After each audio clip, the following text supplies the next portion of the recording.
Ready for another lesson?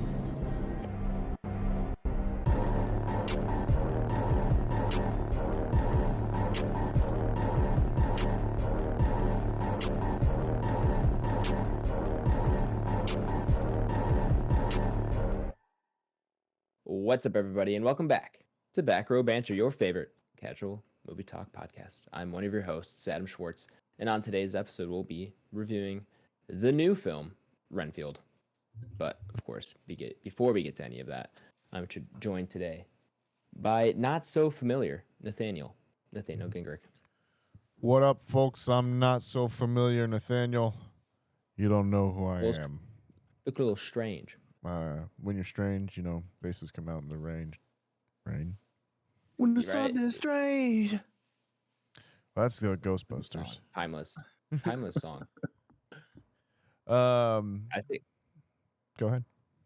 I was gonna say, I think I'm getting to the point where like my generation is gonna start having those moments where it's like, you don't know who like X is, from like our childhood. Like you don't know who Selena Gomez is, like that kind of thing, Like there's that next generation's coming online, and I don't like it, He says as the 21-year-old. I was like, Adam's true. a few years removed from having boomer jokes put on him. I mean, Yeah, I was gonna say. Oh, I'm fast approaching that. Trust me. Yeah, absolutely, man. Yeah. But no, it makes me sad. Like the one day someone's not gonna know who like Billie Eilish is. I'm gonna have to explain it. How do you explain that? You had to be there. Had to be there. Is Also joining us she today- old news already? Is the pop Billie cycle? Eilish? Yeah. No, she's still kicking. I was gonna say is the pop cycle of stardom that quick now that like she's already been reviled? No, I'm just by- saying. I'm just saying. That's ways away from that happening. But like that's like the example I think of in my head that scares me the most is like everyone knows who Billie Eilish is right now. Gotcha. But come 30 years, Billie Eilish is gonna be like George Michael. I think. Like, yeah, I've heard the name. What are you having a 10th life crisis right now? Is that what's going on right now? Yeah, I'm having a future life crisis. Not even a quarter life. What's less? No. A sixth, a things sixth are of life? fine right now. It's just I'm worried about what things are gonna be like. Uh-huh.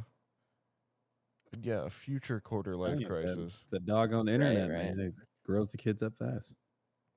Can't wait to buy my Halo Infinite emulator in 30 years. Oh, I got news for you, bud. Also joining us today, of course, it's Count Ty, Tyler Verdalis. That was pretty good. Thanks, man. Was You practice? No, not for that one. No. Any of you guys ever like do vampire as a Halloween costume or anything? Not that I can remember. Yeah, I can't think of it either. Yeah, I don't think I have either. I was usually straight ghost face mask. Every year? Almost. Same costume? Almost. Once I got to the age of like the asshole child middle schooler just getting candy, absolutely. Sure. What how old were you when the original one came out? Scream? Yeah. I was 1, Adam. I'm not that old. Okay. I was gonna say how culturally relevant was that Scream mask? Is it a new movie? Was it? Middle school for me is what, probably 2006, 2007. But yeah, I mean, it was just like they were everywhere. Then like Scary Movie just made it tenfold as well. So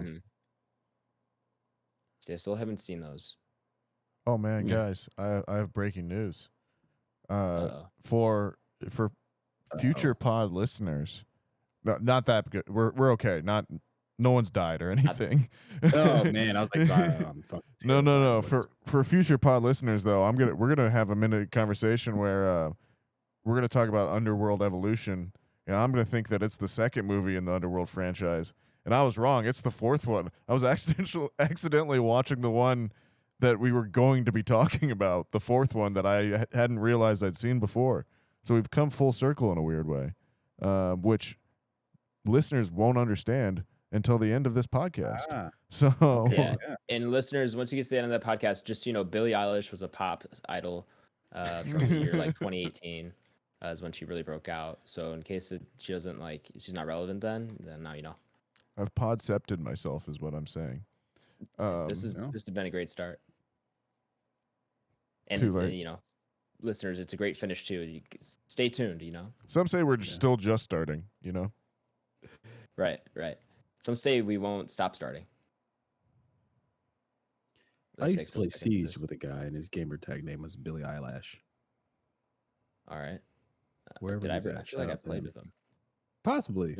Noah 2. I crack up every time I play with Noah 2 and then any video game because his gamer tag is usually Beffrey Jesus, which is like not like that funny. But then when you start singing the Jeffrey Bezos songs from Inside as Beffrey Jesus instead, then it just becomes really funny, and we have a good time.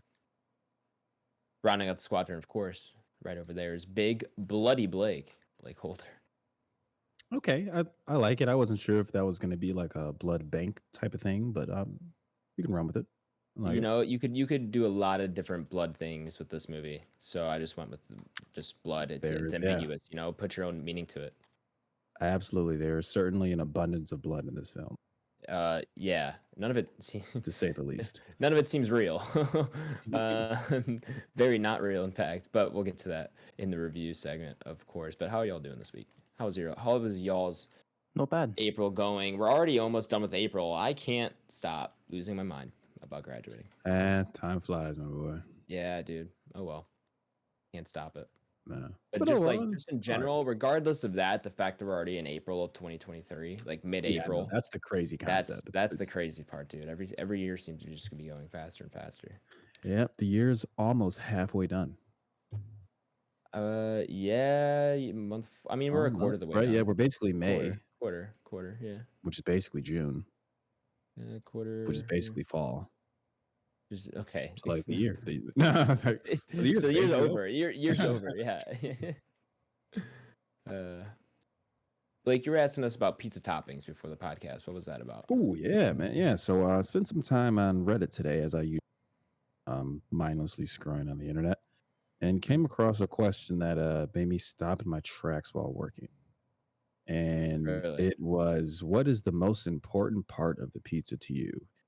Is it A, the quality of the crust, B, the quality of the sauce, C, the quality of the cheese, or D, the quality of your preferred topping? Now, after thinking for some time, I came up with my answer. Yes. I'm curious what the group thinks, though. Mine's probably gonna be crust. I was about to say 100%. crust as well. I think crust is the keystone. You know, without a good crust, there is no good pie. All right, you can have the other things can be good or bad, and you can kind of mix the balance of those. But I agree. I think a good pizza starts at the pie, or starts at the crust. What are you defining as a good crust here? Talk me through the crust process. Are we just talking about the type of pizza we're doing, though? That's what I'm saying. Yeah, there's too many different types of crust for me to give one good answer. Yeah. You know, and there's different ways to do good crust. You could have like a garlic crust, a butter crust. Yeah, I'm willing to be on board. I'm willing to be on board with the boys on the crust argument here, but I feel like my answer is going to naturally be the quality of my preferred ingredient, though. That's going to be my other argument point. Adam's not rocking, huh? I'm not. I mean, it's hey man, I'm not trying to argue. I'm just trying to understand. I'm saying I'm willing to be persuaded. I want to hear the talk, though. I want to hear the feeling point. I think, yeah, man. I think my thing is just that as long as the integrity of the crust is there, that can pretty much salvage the pizza. Like if like the cheese is like too burnt, crust is good, I'm fine. Yeah, that's just saying though you like good bread. Light in the ass on the sauce, but the crust is fine. I'm okay with it. You know what I mean? So like it's when I get a pizza. And I think it's bad, I'm never like, oh, the sausage is not right. You know, I need to be better sausage. It's always the crust. It always goes back to the crust. But if I get a bad pizza, it's the first thing I notice, not the quality of the meats or whatever other toppings. That's secondary. Arby's. We have the meats. I think you just need to make better toast. Toast. Yeah, isn't that what just toast have anything to do with this? Your crust my only is just argument fancy is toast. that you can't have a good house without a good foundation, Right. and a good crust is your Mm. foundation. So Fantastic. Well, Yeah. well said. You well gotta said. have some boring Couldn't have ass said it better pizzas. myself. You know what? It makes sense. It makes sense that Nathaniel's the one who said not crust because he's not even from Chicago. You know? And That here just I got really another. That's just more than anything. I think that validates our opinions. Here's the Yeah, other you thing like for that. you. Chicago style pizza is ass and is Okay. All Someone right. get him off the pod. Someone get him off the pod. And Possibly. Yeah, that's fact, strike one, my brother. has more in You got Yeah. 2 more of Yeah, those. has Yeah, more in common with a lasagna than it does an actual pizza. Oh, so man. I'll be the first to admit that when it comes to pizza, I'm not really even a big deep dish guy. I don't mind deep dish, but it's not even close to my favorite. I'll take a thin crust over a deep dish any day of the week. Thank you. I Okay, I agree. mean, I don't think I think I'm anyone. with that statement, though. I'm never pushing for like a deep dish. Dude, You know what I I don't mean? know a single person who's like, let's get pizza, and their default is let's order deep dish. Deep dish I is a agree. special kind of occasion that you like really want that style of pizza. You really want that I kind of dish. I've never You defaulted really to want deep dish. that many tomatoes all up in your You gotta business? do light sauce the on the deep time. dish, fellas, though. You can do that as That's the well. key. Light sauce But on the deep but dish. just beyond Chicago deep dish, Chicago pizza, which includes thin crust, of course, is just superior than anywhere else. I just find that It's not really just hard the to deep believe. dish. Well, I think But you're then again, silly. this is yeah. like I am not the person. Like I will be the first to admit I'm not the pizza person. I You're didn't not a like pizza guy. I didn't eat pizza until I was like 23. Sure. I like Yeah. garbage like gas station pizza. Like I like it salty and greasy and like dog shit. Like I feel you. Yeah. Yeah. I want to. I No, don't want to taste the There's something to be tomatoes. said I want for the that. salt and cheese and pepperoni and the sausage and like. Yeah, I like the ingredients on the pizza. I don't give a shit about how faithful it is to a certain pizza style. I guess, yeah. I mean, maybe that's just part of kind of the I'm a pizza Chicago anarchist, culture. a pizza yeah, chaos person. Yeah, he didn't grow up in the No. streets. Can't of go wrong with the Chicago. Rosati's thin crust, fellas. You can't. No. Hey, I like Rosati's pizza. For sure. All right, now you're just messing with us. Listen, All I right, just did we all give our answers here? Is that it? Yeah. Cool. How much time are we looking at on this podcast so far? Because I had an idea for something I wanted to do. I don't know if we have enough time. That's all good. Let's get into what we're watching then, fellas. Nathaniel, would you like to start us off here? I suppose. Suppose. I didn't really watch a whole lot, guys. Watch some Ozark. Not sold. Nice. I'll be Where you honest. at on that? I'm Where you at? I'm like 6 episodes in now, I think, or so. It's season 1. Yeah, season 1. Please power through. Season 1, worst season. It gets better every season. But is it just going to become like an endless game of bat the who's in power ball back and forth to each other over and over and over again? Is my question.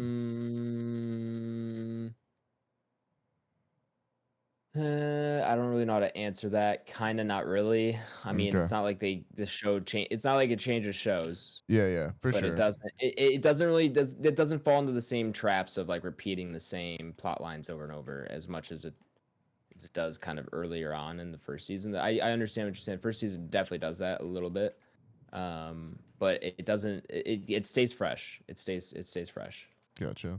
And the other thing is the guy that plays the Elder Snell, the older guy. He's just a really famous like Scottish or Irish actor or something like that. All I know is that his natural UK accent is super thick. And so whenever he's like talking on screen and trying to do the Tennessee or the Missouri Ozark local sound, I'm just like, know about it. That voice should not be coming out of your mouth. And it really throws off my brain. Like, it's not even like I don't like the accent or it's a bad accent. It's literally just like it's cognitive dissonance to my ear No, and to like I know what see you mean. that.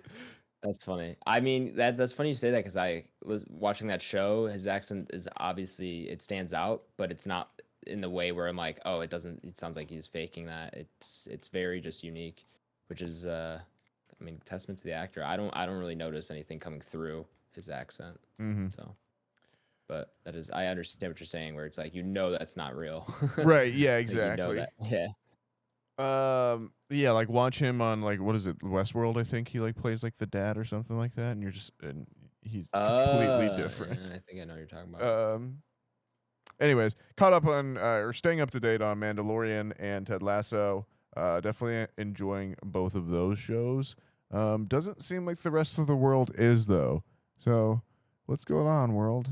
I'm having a good time. Yeah, for those shows, those are like two I feel like the most talked about shows when they were airing in the previous seasons, and now no one's talking about them. Especially Ted Lasso. I still haven't really been hearing much about this final season. I do wonder if it's just like it's something of like, hey, these were like our pandemic things, and now we don't want to talk about them at all. Like it's over. Right. We're done with that part of our lives now. Please. Yeah, like Tiger King. yeah, exactly. Which again is another one of those things that simultaneously feels 4 years ago and 3 months ago at the same time. Like it time doesn't make sense anymore. Anyways, Nope. Another thing that I watched that is, well, I kind of half watched. I came in and Brandon was watching Mobile Suit Gundam, which from Mercury, which as That's a the franchise longest title of everything ever. Not true. Wait till you see that heavyweight boxing movie about George Foreman that's coming out. Did you see that? Have you seen that? What? The poster for that movie? Oh yeah, I saw the poster. What's the title? Oh, it's like 30 characters long. Hold on. I don't even think that'll fit on our graphic. We can't review it. It is. I can't Here it resize is. that much. Big George Foreman, the miraculous story of the once and future heavyweight champion of the world. That is the entire film title. Not only is it just like a lot of words, they're long words too. Where miraculous heavyweight champion, all more than 6 characters in there. Yeah. I don't know. It's up there. Anyways, that was Interesting. Yeah, Mobile Suit Gundam, which from Mercury, which I know Gundam as a franchise is massive, but I've never in any way like kind of delved into it, except for a few months ago. I think I talked about it on the podcast. We watched like the first episode of another one on Netflix, which was also good, but this one is more recent, I believe, and is on Crunchyroll and seems pretty fun so far. And another one of those things where I'm just like, oh, I kind of want to watch this, but I also kind of want to know where I stand in the lore and like rest of the universe by watching this, you know? Felt a little premature. Yeah. So I've caught a couple episodes now, but it is at least really well animated, and like you can tell like it's just one of those franchises where in Japan is just a huge deal. Anyone that is working on it is taking a lot of pride in what they're doing and all that kind of stuff. Anyways, so yeah. Other than that, I watched the UFC this weekend. It was a really good fight week. Max Blast Holloway was fighting again, one of my all-time faves, including Edson Barbosa. So there was a lot of personal faves of Nathaniel fighting this weekend. That was cool. Caught a little bit of baseball as well too, and the Diamondbacks not doing too bad. D-backs are still in first place in the NL West, so we're like 15 games into at this point. It's a really nice start. I'm going to enjoy it for as long as I possibly can until inevitably whatever the beast that is the Dodgers starts waking up and becomes inhuman. You say that, but I think I genuinely think they are just going to keep saving for Shohei in the offseason or to trade him. Like the Dodgers, I think, might just be watching the season. I don't know. It doesn't seem like they're really. But the thing is that the Dodgers could not play half their team and still have better players than it is just a spoil of riches over there. Like it's ridiculous.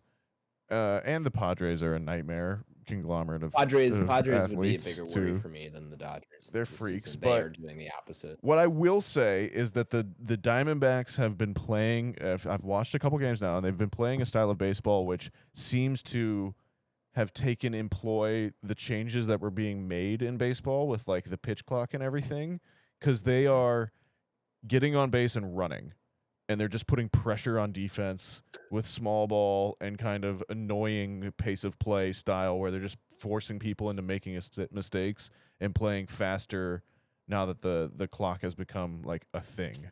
So I really like that. That's really cool. I do. Yeah, I do too. I feel like more teams are going to get into that style, and it is actually going to become kind of a legitimate team build, Right. for the future, especially if they keep these. Stolen bases are up like what 400% or something like that. Yeah. I don't know if it's that high, but it's like 3 or 4 times. Right. And there's an art. the amount of last Listen, year. world. We're tangenting, but hey, I didn't watch that many things this week, so let's talk about this.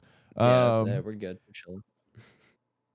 One of the great things I always loved about baseball growing up was the fact that it didn't have a time limit. It was one of the few sports where it literally doesn't have a time limit. You are limited by the amount of outs you get, obviously. But times change. And you know what? Having this pitch clock and everything in there so far has been pretty cool. It's kind of different. You know what? And if it really sucks, we can change it back. So I'm all for it right now. It's making the Diamondbacks fun to watch. It's making the Dodgers suck. So who cares? Let's keep going. My only concern is like I like it now, but I'm gonna go to a Cubs game and be like, "What the fuck? I just got here. Like I've only had a beer." Like that's that because a lot of teams are extending their like last call to the end of the 8th inning instead of the 7th, Right. or middle of the 8th instead of the middle of the 7th or whatever it is. But yeah, that's my concern. Is like I'm in favor of it now until I think I go to a game and then I'm like I just like what was the point? Yeah, I mean But, that's fair. Yeah. But overall, I agree. I do think it's overall positive. yeah, I think it's been pretty interesting so far.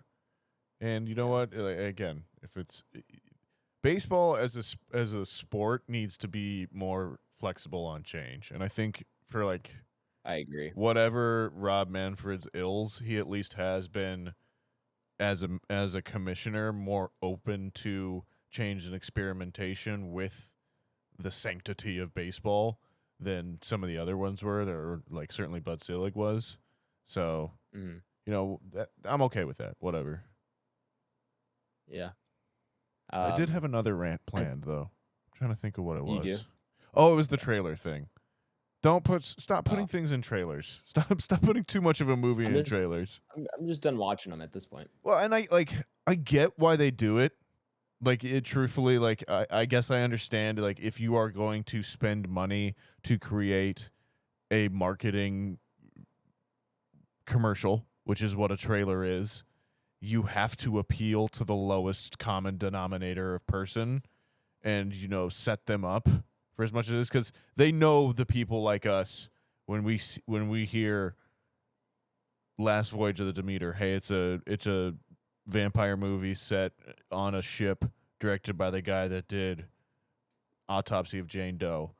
Me and Blake are going to know who that is, and we're going to tell people like us to go and see it, right?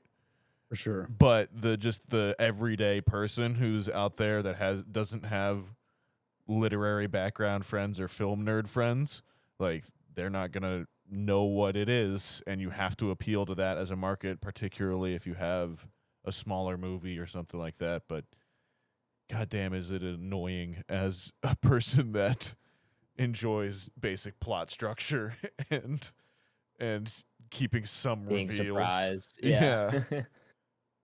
Yeah. Anyways, mini rant, but rant over. That's what I've been watching. I'm gonna kick it on over to Blake. Yeah. So kind of busy week here work wise, so I didn't get to a ton.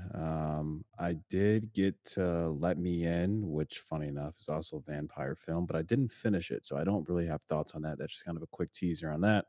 Me and Nathaniel would talk about it briefly. So But yeah, Let Me In is the you were watching the the original dubbed film. version, or like the subbed version of the Swedish film, I think it is. Correct. Yeah, and I put it on a little late, thinking I was gonna kind of locked in on the subtitles, but a little over my head at that time when I started. I was like, I gotta Yeah. get to it another time, so I just haven't dove back in. But it was really interesting. It started off really good. I've seen both versions. Yeah, because the Swedish ones let the right one in. The Americans let me in. I think. thought it was the other way around. Either way. Nonetheless, Yeah. Nonetheless. You were watching the Swedish one, which I think is probably the better version, but the American one does have Richard Jenkins, who's a great actor and always great to watch. And I believe you are right. Let the right one in is the Swedish one. Okay. So yeah, that's the one I put on Tubi. Funny enough, that seems to have pretty much everything you need, listeners. So Tubi is and the free best. of charge. Yeah. So yeah, started that. I've got to finish it, but it seemed really interesting. Outside of that, honestly, that's all I really got to. I've been watching a ton of NBA basketball, and I did see These playoffs have been awesome, dude. Oh, phenomenal! The Kings dude, are 2-0, right? Yeah. Yeah, so I was Kings actually are up to- texting Nathaniel game 1. I think that was Friday or Saturday. It was Saturday because I was they watching played, fights. Yeah. So they played last night. They won again. And I was telling him, I was like, if you were to put some change down on the Kings, even just making the Western Conference Finals or even making the NBA Finals, I think you'd be a pretty lucrative man. A buddy of mine put a bet. I think he put 50 or 60. I forgot what the odds. It was like plus like 1,200. This is like a week ago when the seeding first started. And that was just for them to make it out of the West. So they would just have to go to the NBA Finals. And I think the payout, dude, is like $1,800. No and it way. actually looks kind of feasible right now. I'm not going to lie. So, yeah, they look really good. Well, I will say, and I will put it here for posterity, I did place a $5 bet on the Diamondbacks to win the World Series at the start of the season for a $500 payout. So we'll see if that cashes, boys. Yeah, not bad. That's going to Yeah, cash. your hometown teams are rolling right now. The Suns are also playing right now, so we'll have to see. They lost the first game. I was gonna say, are they in the finals as well, or the playoffs? I should say playoffs. Yeah, they are. They're playing the Los Angeles Clippers, but they lost the first game, although it was close. But most people think those two teams are probably the best teams in the West. Which two? The Suns and the Clippers. Suns and Clippers. Yeah. Who's on the Clippers now? Do they still have Blake Griffin? Is he still play? No, Blake Griffin is on. Last I've seen Blake Griffin, I thought he was on the Celtics. Yeah, he was. Yeah, he was on the Celtics. I don't know if he's still on there. He might have gotten dropped, but I don't think he was playing much this season at all. But I think he's still there. Yeah. Who you may know on the Clippers, Nathaniel? Russell Westbrook is. He got traded to the Clippers earlier this year. Okay. Are you familiar with Kawhi Leonard? Yes. Kawhi Leonard. Yep, Kawhi Leonard's on the Clippers, and Paul George is on the Clippers as well. Oh, damn. Okay, so those are like three relatively well-known people of like kind of the previous gen, but like for sure they got a squad, man. They got a squad. They're kind of pulling things together a little bit. Yeah, so we'll see. But yeah, your hometown teams are rolling right now, sports-wise. So we'll have to see. What a joy!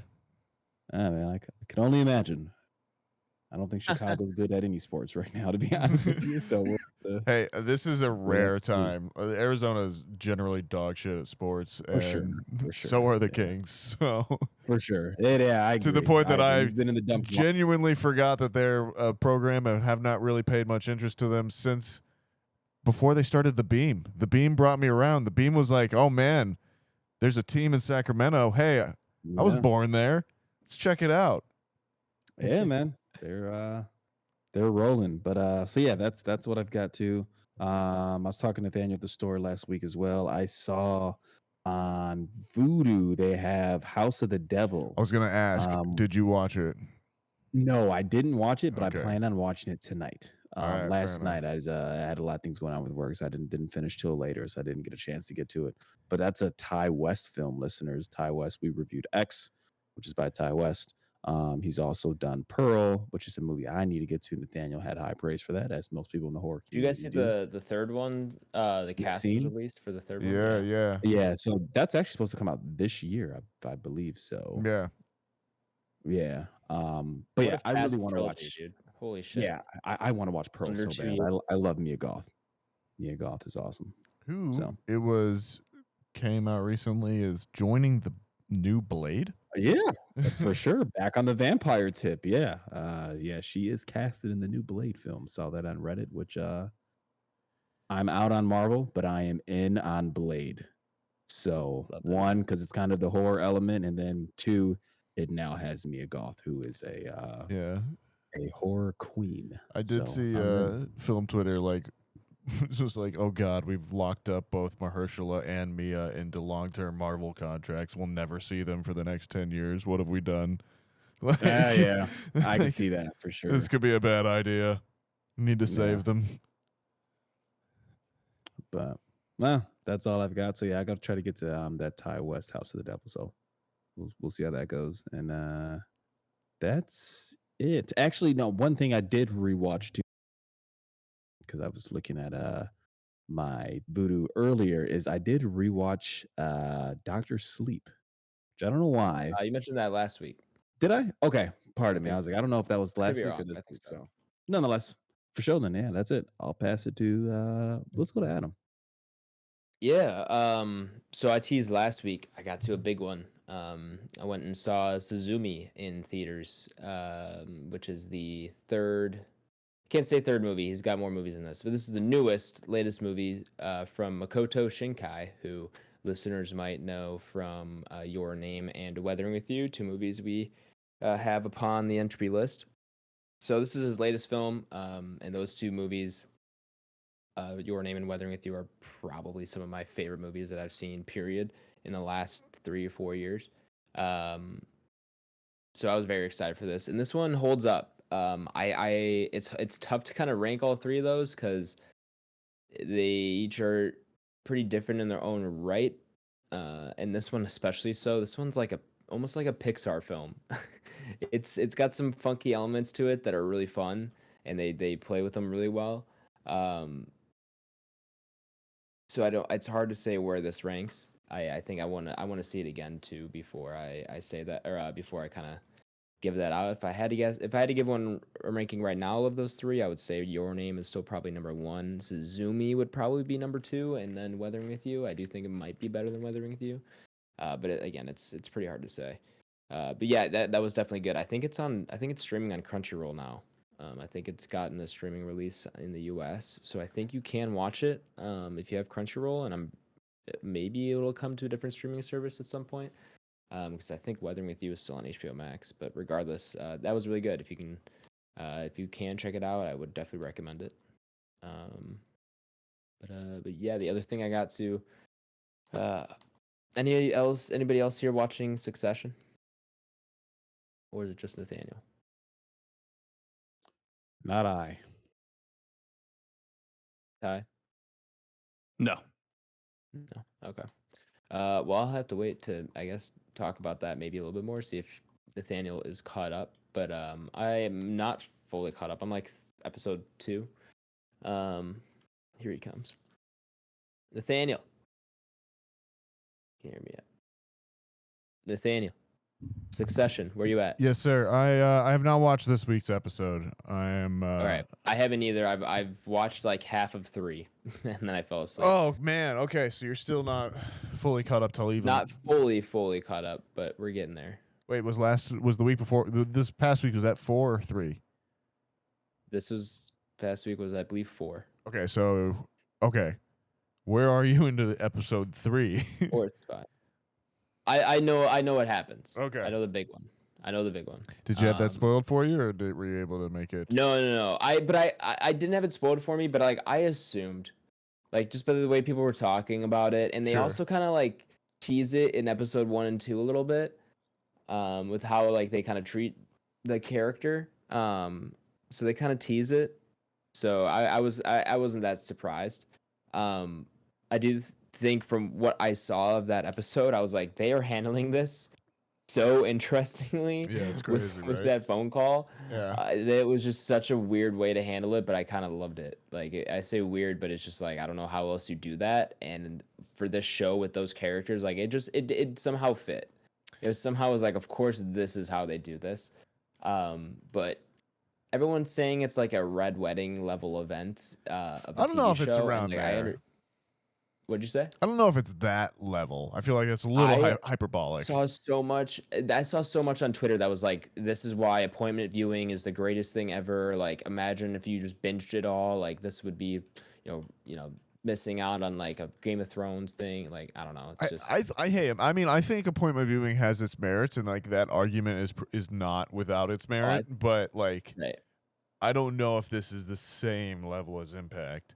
It definitely isn't. As Game of Thrones. It definitely isn't, in my opinion. It's of a similar vein, for sure, and it is. Of course, it is something this that is probably. Like, go ahead. It is something that, like, I think. I mean, if you want to get into this kind of section of the discourse, if you want to talk like HBO's brand, I think you could make the argument that the brand of HBO was this appointment television that you needed to be a part of, or you were missing out from the days of The Sopranos and The Wire and all of that kind of stuff, and dropping that just to become Max is maybe not a great decision, but it maybe speaks a little bit to where we're going away from this appointment style television to the binge model. Even more, even though I thought we'd kind of had this discussion a few years ago when we had like Netflix versus Disney Plus, and The Mandalorian was smoking everyone else or crushing the latest season of Luke Cage or whatever. But anyways, now that I've tangented this again out of your what we're watching time, how do you feel about Succession so far with this? I feel like whatever your thoughts on Succession, it always manages to at least have one something an episode for you to be like, well, I gotta watch next week. Like, holy shit, what are they doing now? Like some joke, some line, some little character moment. You're just like, well, this is the reason I keep coming back to this show. Yeah, it's been good. I am glad after seeing the bit of episode 3 that I did. I'm kind of glad they did that, just because like I think without it would have been another season of Succession. It's a moment that is shocking, but once the shock wears off, the total narrative totally makes sense. Total narrative sense for why it happens 100%. When it does, and it just makes you excited more for the rest of the season because you realize how things are going to change. Right. This is, I think, ideal for like the final season, like have the circumstances that they have them under. And even watching the earlier seasons, like you kind of figured they were gonna do this before the show ended. I don't think I kind of had my suspicions like this would happen. We'd be able to see this happening. We're talking very cryptically for anyone who hasn't seen Succession. Hey, we're doing all right. So far. Yeah, we're doing pretty good for hiding it though. But yeah, I wasn't like super shocked, but I'm glad that they did it. I'm glad that they went this route, didn't shy away from it and get scared or anything. I think this was probably for the best. You liking it too, though? Yeah, I mean, I think it's I like that where we are right now, with this idea of we are setting out to create 3-4 season shows and stopping there 100%. with that in mind, with your Ted Lassos and your Successions, and you're kind of, okay, we're out here to tell a narrative, and that narrative doesn't last until the audience gets tired of it. It lasts, how long ever the narrative lasts. Yeah. I think it's just so much healthier. Yeah. We'll see. I mean, long term, who knows what's going to happen with any of this stuff? But 100%. Yeah, I think that's positive at least. Yeah. That's my thoughts on Succession. Please continue with what you've been watching. That was really it. The other thing I mentioned before you walked away was Suzumi, which did you get to Suzume? I saw it in theaters. Oh, great. Yeah. Suzume is the better pronunciation, so I should probably be saying that.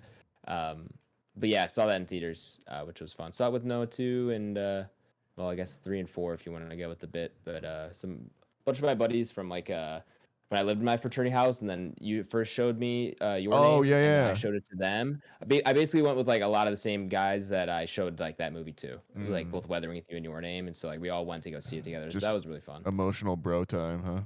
Yeah, it was. It was funny. We like walked in the theater, and like everyone kind of looked at us like, "Why are you guys here?" Why is a frat house here? Not the Yeah. typical crowd for a U.S. screening of a Japanese anime movie.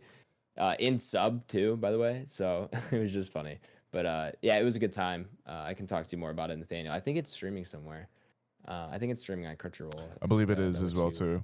set Yeah. up. So I would recommend giving it a watch. It's definitely worth watching, especially for you. So don't shy away. How am I looking to phrase this here? Never mind. Up to expectations. Yes, definitely up to expectations. Worthy of Shinkai. Yes, definitely.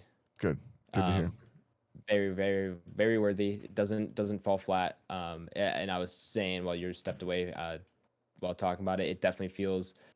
This is kind of like it almost feels like a Pixar movie.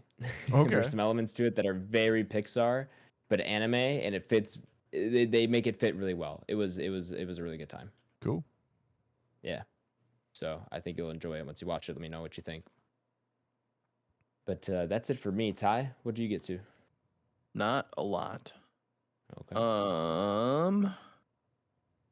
Leah and I are still just kind of chilling on Narcos. We are into season 3. How many seasons are there? 3. Gotcha.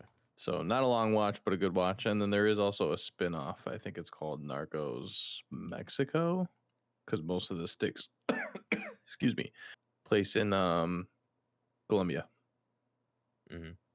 So Colombia. I'll keep you posted on that though, because I haven't seen that, and getting back into this Narcos vibe, I'm like, all right, cool. Maybe I'll go watch that. So that might be on the docket for Carolee and I. Yeah, nice. Yeah, and then I don't know why I just needed like a kind of like a stupid show to just kind of have on in the background, and just because I'm one of those people, it's how I like do things around the house. I just like having something on. Yeah, I'm the same way. So I went back to something that I hadn't watched in quite some time, but I thoroughly enjoyed myself while watching it, and that was Rick and Morty. Yes. So I was having a good time. First season, So- like original OG, or were No, I just went back to where I was like basically left off, which I Gotcha. think was like right at the beginning of season 4. you nice? Yeah. So, and that was that has been a good time for me for sure.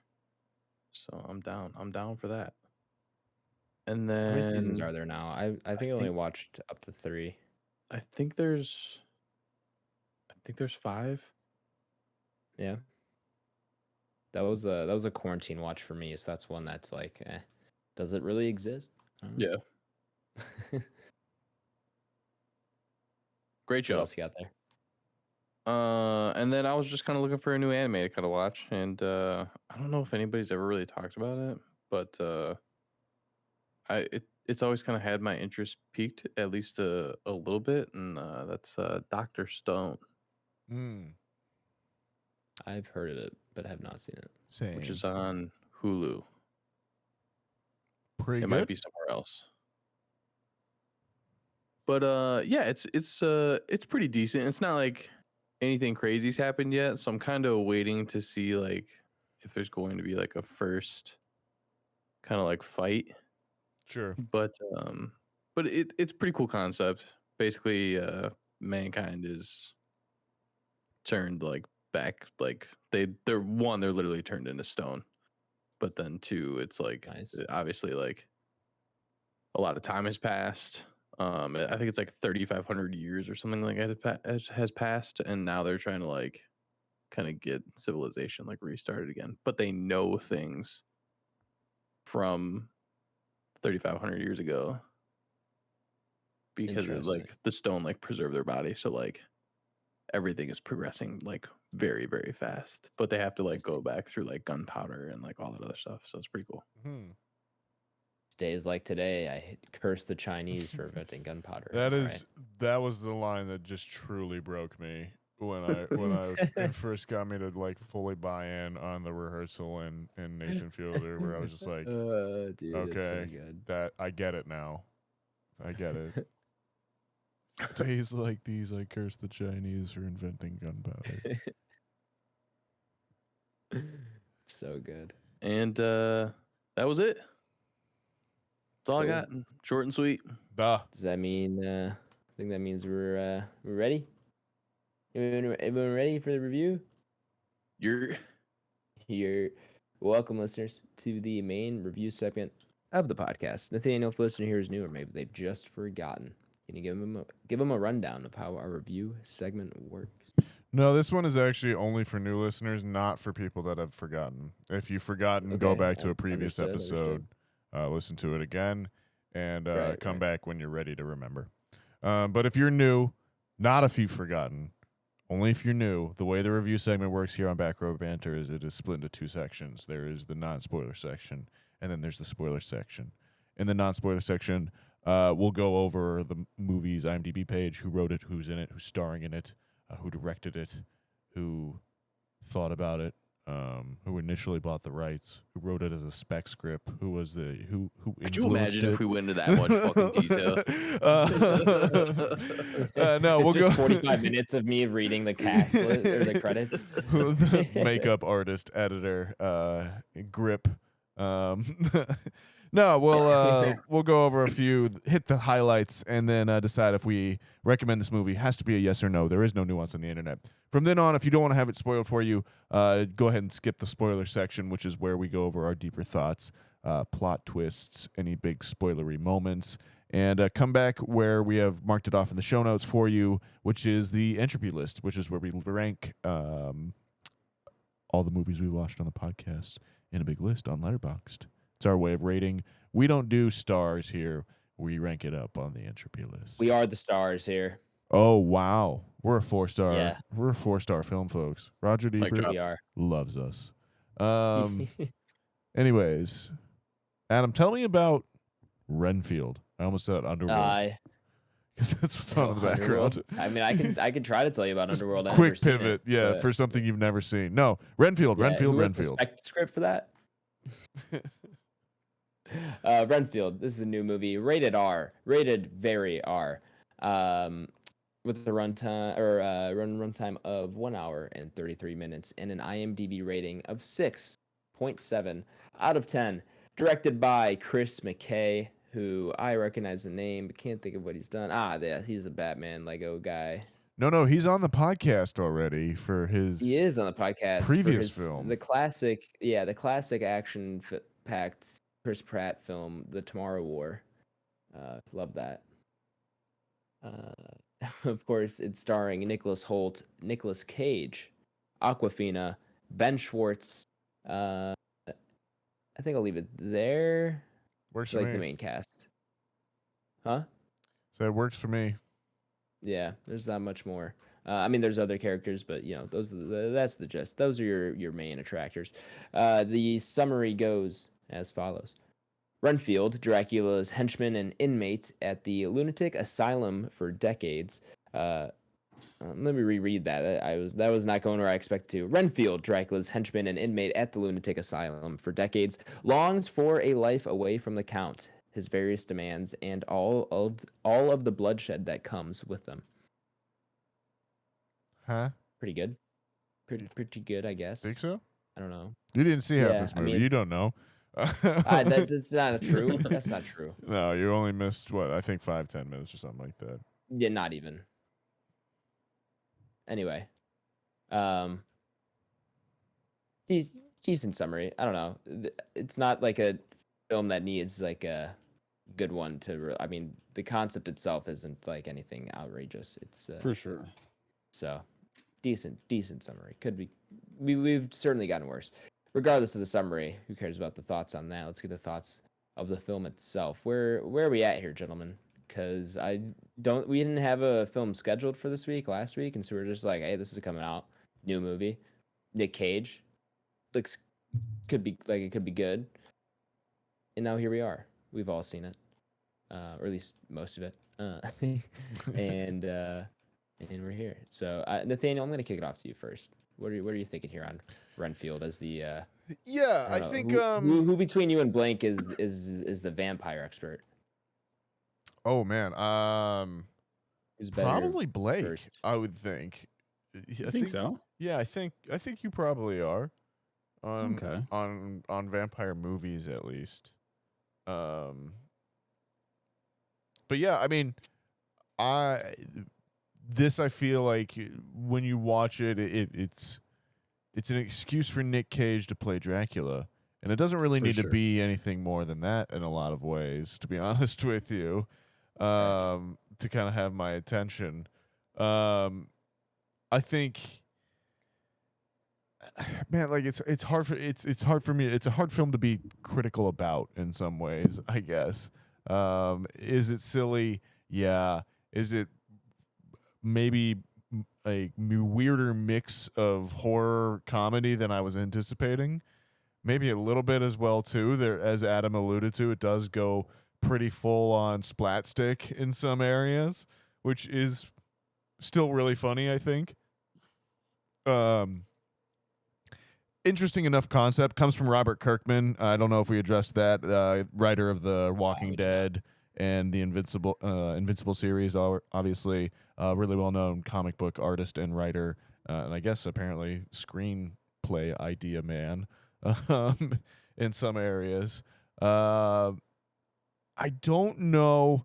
I feel like it on the critical side of things, I will say my initial impressions when watching the movie was like, it feels like this was a 2-hour movie, and the producers were like, if we cut this down to an hour and a half, we will get an extra screening out of this a day, and we want the dollars. We want the extra money that screening is going to come in, because I feel like just about every scene in this movie needs to be like 2 seconds longer on either side of the actual scene and stuff. Like, there's so many times in this movie where I feel like the scene is cut short before emotional impact of what is just said lands, before like narratively it makes sense in some ways, before like emotions are properly explained, or motivations are properly explained. There's a certain point where like there's a moment where Nick Cage it just appears on screen in kind of a almost a jump scare style fashion, but like the camera like misses focus on him, so this big reveal that is supposed to be like you finally see him in one of his Dracula forms just completely loses any emotional impact. You're just kind of like, wait, what was that I saw out of the corner of my eye? Yeah, it's like it's a really good movie, just kind of assembled and directed by people that are not that great at making or assembling movies in some ways. And yeah, someone else help me out here. Am I alone in my kind of thought process on this in any No, way? it's funny you say that, because as I mentioned before, I was late to my screening. I had class, got out of class 10 minutes before it started, so I just wasn't able to get there in time. Regardless, I was like, did I like the movie did feel rushed, but I couldn't tell if that was just because I'd missed something very important, or if the movie was in fact very rushed. And I'm glad that you shared that sentiment, because I at least know it's now not the former. I was like, did I just miss something in the beginning that explained a bunch of stuff that allowed it to go this fast that I just didn't see or something? But It feels doesn't like sound like that's the it feels case. like it's a movie that got edited for time to fit on a TV, like an hour and a half TV allotted runtime slot, like where they were just like, again, Sure. we need to make up 5 minutes to make this movie 30, an hour 30. We're just gonna cut off the first 2 seconds and last 2 seconds of every scene, and that'll just add up to 5 minutes in the aggregate or something like that. Yeah. But yeah, Blake as the other horror Fran on this horror Fran on this podcast. What were your thoughts on this one? Yeah, I mean, It's certainly not just kind of going scary. into one and no, and I knew that, right? So I went into this knowing it was going to be kind of a horror comedy. as well as it just starring like Nick Cage and as a Dracula scene. Um, I liked it. I actually thought it was a little better than what I thought it was going to be. I mean, basically, I guess that's spoilers. It's kind of like two stories going on in this. One of the stories I don't really care for at all. Um, the other story, which is you could probably argue is the main story. Um, I think I kind of value that one a little more in some of kind of the themes of like narcissists and things of that nature. But yeah, overall though, I mean, I honestly enjoyed it. I think the biggest crime of this, to be honest with you, is the fact that this came out after The Unbearable Weight of Massive Talent, which I saw. I would have loved to somehow see this role incorporated in that film. Okay. Yeah, The Unbearable Weight of Massive Talent, for those of you who don't know, is a Nick Cage movie that came out, I think last year, 2022.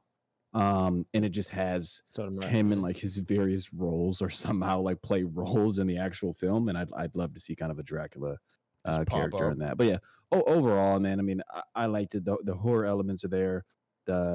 It's really funny. It's bloody as hell. We kind of talked about Definitely that is. beforehand, which I didn't really expect it to be that bad. It's like it's intentionally over the top.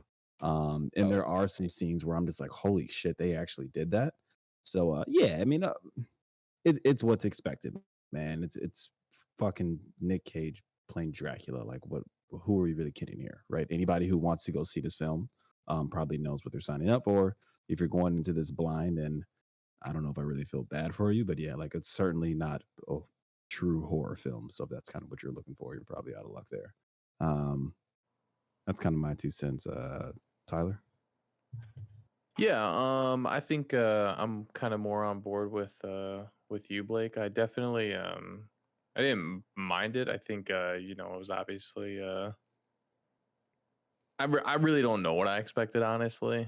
Anytime you hear you know, Nick Cage, it's kind of really up for grabs.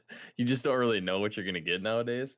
But I also like I bought into that part of Nicolas Cage a long time ago, and I've been on board, so I'm okay with that. So I think kind of just going into this preemptively, I was like, well, I don't really know what to expect, and I really don't give a shit, so it's whatever. So I definitely didn't look at this from a critical standpoint, by any means. Um, but overall, I you know it's fine, it's okay. It's Nicolas Cage, so. I think there were some things that were done really well, but we can definitely get into that. You know, once we're in spoilers. Not that it's really spoilery based, but either way. Yeah, I would agree. I definitely think my expectations were also kind of exceeded here. Again, kind of going back to our conversation last week about expectations, like this is kind of the other way around where had pretty low expectations. I mean, this I could see this being very good, or I could see this being very bad. So I was just kind of like, it's probably going to be very bad. And it was decent. Like it was enjoyable and entertaining. And that's definitely kind of higher than I thought it was going to be. So you know, I would say overall it was a good time. Obviously not a perfect movie, not the best movie I've ever seen, but pretty good and good acting for what this film needs. Aquafina, I think this is solid performance from her. I maybe prefer her in Shang-Chi, um, which is kind of the main thing I know her from. Besides that, I know she's been in other stuff. She's But amazing in this The is Farewell. That's has been, I think, her best performance so far. If you haven't I have seen, not seen that, yeah, so I'll check have out to The give it a look. Farewell. It's amazing. Gotcha.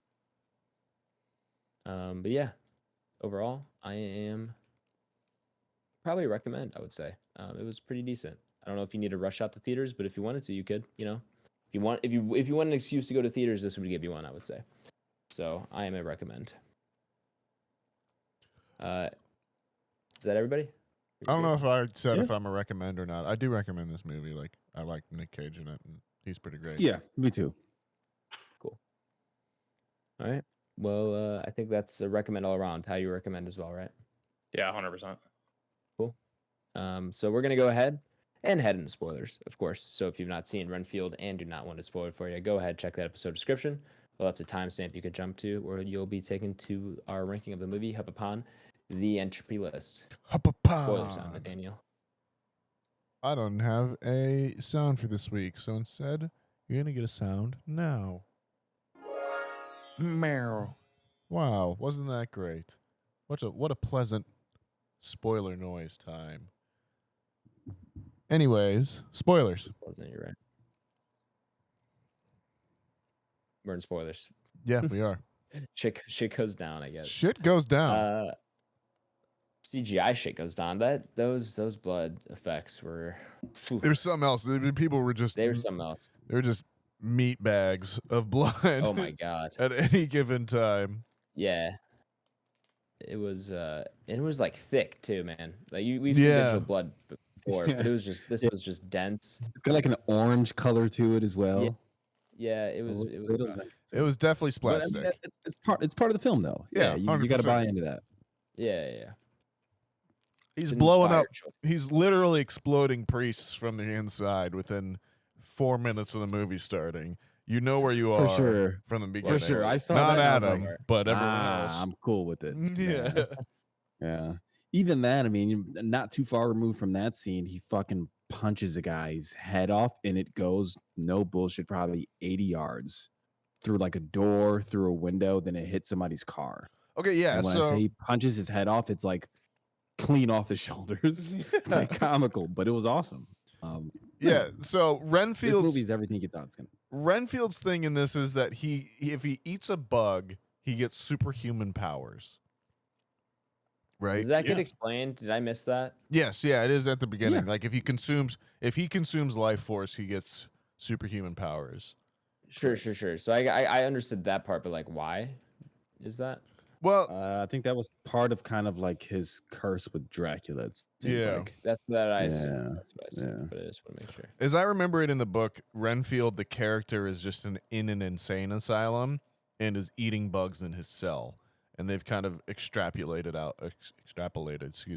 out from there, basically. So, new little bit of a twist on the Renfield character there, as far as power sets go. But yeah, intriguing concept. Some really kind of interesting imagery that seemed out of kind of nowhere. Like there was that bit where Dracula has kind of like a throne with a huge array, like Iron Throne style, of blood bags behind him that are all being connected to the chair, the throne, through these IV tubes and everything. That I thought was like pretty interesting kind of imagery overall. Almost felt like it was out of like a Del Toro movie or something like that, which didn't necessarily like kind of fit with the rest of the film's kind of matter of fact style. Well, let's say. But yeah, like even in the action sequence, I felt like the action was pretty kind of muddy and not very clear what was happening every now and then, and relied a lot more on you just kind of assuming you saw something happen than it like being any sort of well-crafted action sequence overall. Which again, with this movie, I really feel like it's selling you on Nick Cage playing Dracula. And if that's enough to get you in the theater, you're not going to be disappointed. If you're expecting kind of more outside of that, you might be left a little lacking. Yeah. You go ahead, Ty. I was just say, yeah, I agree. Don't go looking for something that you think is going to win a ton of awards or anything like that. I think this movie definitely knows what it is, which is a benefit. I think Nicolas Cage has actually gone on record that this is like one of his like dream castings, as far as to be portrayed as Dracula. I think it's like that, Yeah. Superman, and something else. Yeah, good point. I heard that too. So Captain Nemo is the other one. oh yeah, there you go. and so yeah, you can tell he's just giving it his all, and I think the effects are pretty cool. It's one of those things you don't really expect that sometimes in this movie, just because of the way the overall tone is. But I had a lot of fun with it. And then the other thing I just really wanted to compliment was the makeup. Makeup's Makeup's really good. phenomenal Really in good. this. Really good. So hats off to everybody on that department for just killing the game. Knocking it out of the park. Yeah, for sure. The good point, Tyler. The scenes you get, it's probably early second act, where you see Dracula has taken some damage, and they're trying to figure out. And he can. Long story short, Dracula has taken damage. They move to a new city with Renfield, and Renfield has to, as his servant, he has to feed Dracula human corpses to basically like regenerate himself. And there's two scenes in there, or two different segments, I should say, of stages of his regeneration. And both of those scenes, Nick Cage looks awesome. The practical effects and the makeup on that are excellent. Well, that was kind of the first thing that stood out. I was like, oh wow, that actually looks really good. Instead of getting just like a big ass fucking CGI fest, which we probably would have gotten like 80% of the movies. Like Morbius. Absolutely. Or a Marvel film. But yeah, that was really cool to see.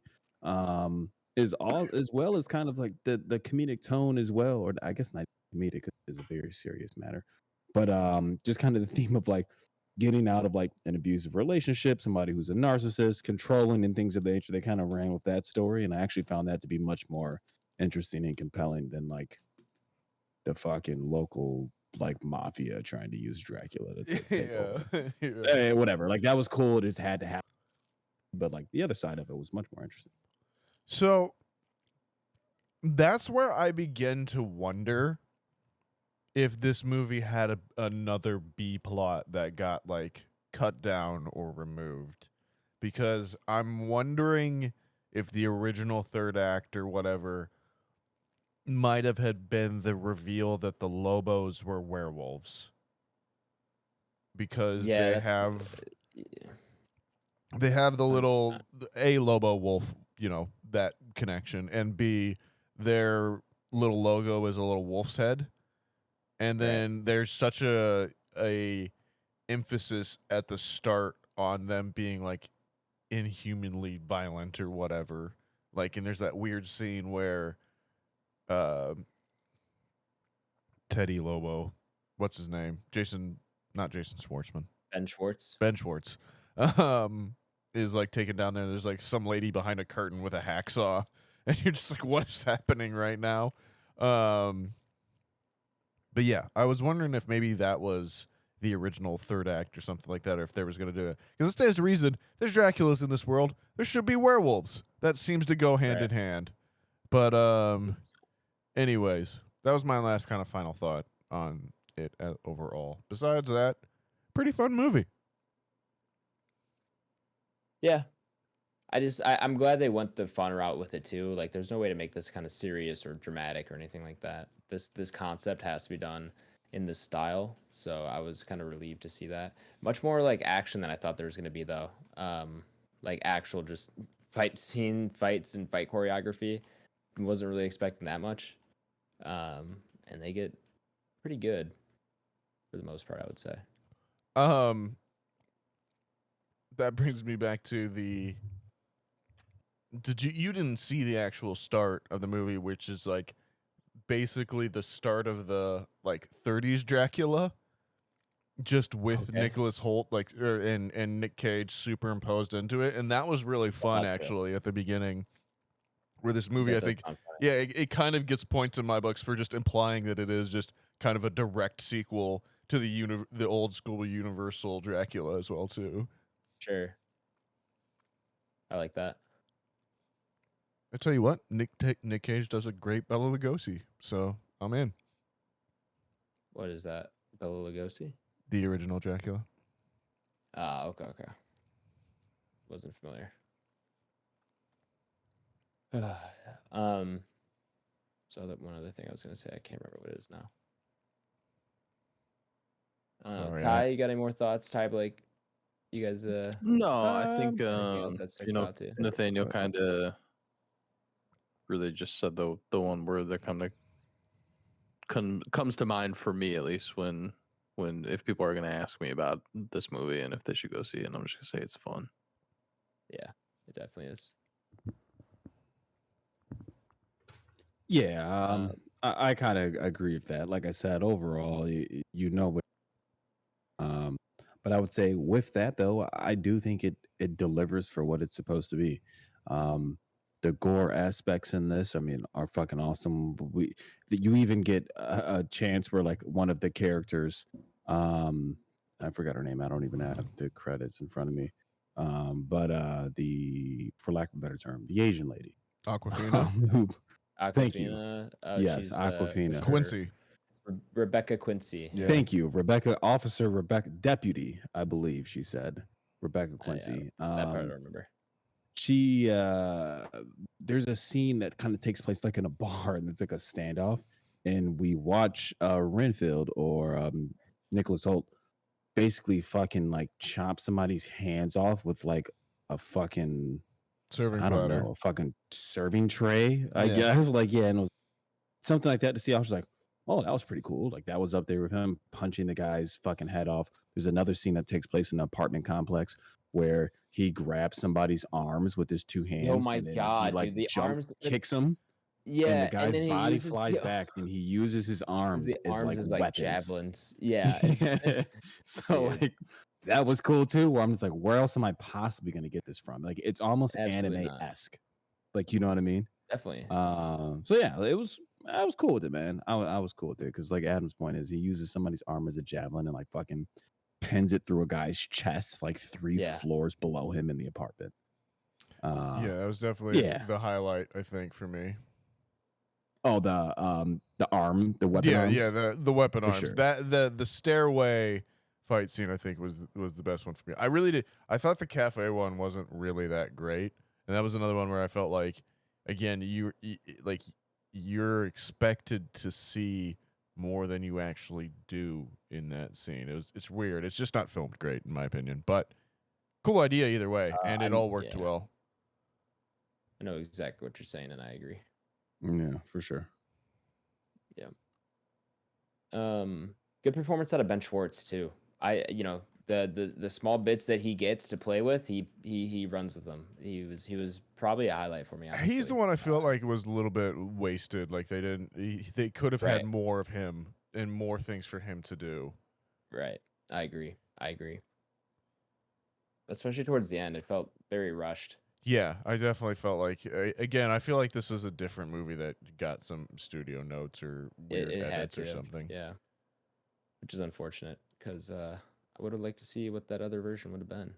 I feel like it definitely could have used a little something to kind of push it over the edge a little bit. Instead, it kind of just loses a like depth to the plot that I think it's missing, where it's just very straightforward. And I wish there was a little bit more complexity there, but. You know, what can you do? It's a vampire movie at the end of the day featuring Nick Cage, so at least we got to see Nick Cage again. If you guys were gonna recommend a vampire movie, like what's one of your tops that you would recommend? 30 Days of Night. Yeah, that's the one you guys always talk about. That's the For one sure. if you want them as an actual horror, like Yeah, if you want a horror monster movie villain. Yeah, it's 30 Days a Night. If you want the classic Dracula story, it's Bram Stoker, the Francis Ford Coppola, horny Dracula. Dracula. Yeah, Bram Stoker's Dracula. Speaking of kind of like the classic OG Dracula story, isn't Robert Eggers doing a Dracula film? He was going to be doing a Nosferatu. I don't know if it's still Yeah, still coming out. or Okay, anything like I that, remember yeah. seeing that on Reddit a few months back, but yeah. Nonetheless, I digress. Tyler, I think I would probably go. I don't know. It's kind of tricky for me because there's a lot of good vampires that I enjoy. Because like Blade's up there for sure. yeah, definitely. Another one that comes to mind that is just fucking outrageous is Overlord. Are those that vampires or those zombies? Or is it zombies? Yeah. I feel like those were vampires. I think they're mutant zombies. But either way, I'll give it to you. Overlord's underrated. The undead, I would say. Yeah, they are. Which undead. I believe vampires are technically undead as well. True. So, And then another one that like really comes to mind that a lot of people don't think about is I Am Legend. Yeah. Yeah, and Yeah. that's source material. They're vampires. I don't know if they're vampires in that one either, too.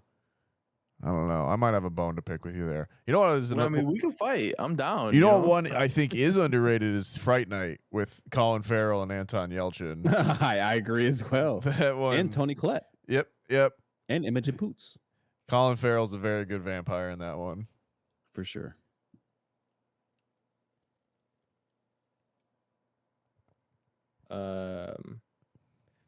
Is Ready or Not? That's not vampire, right?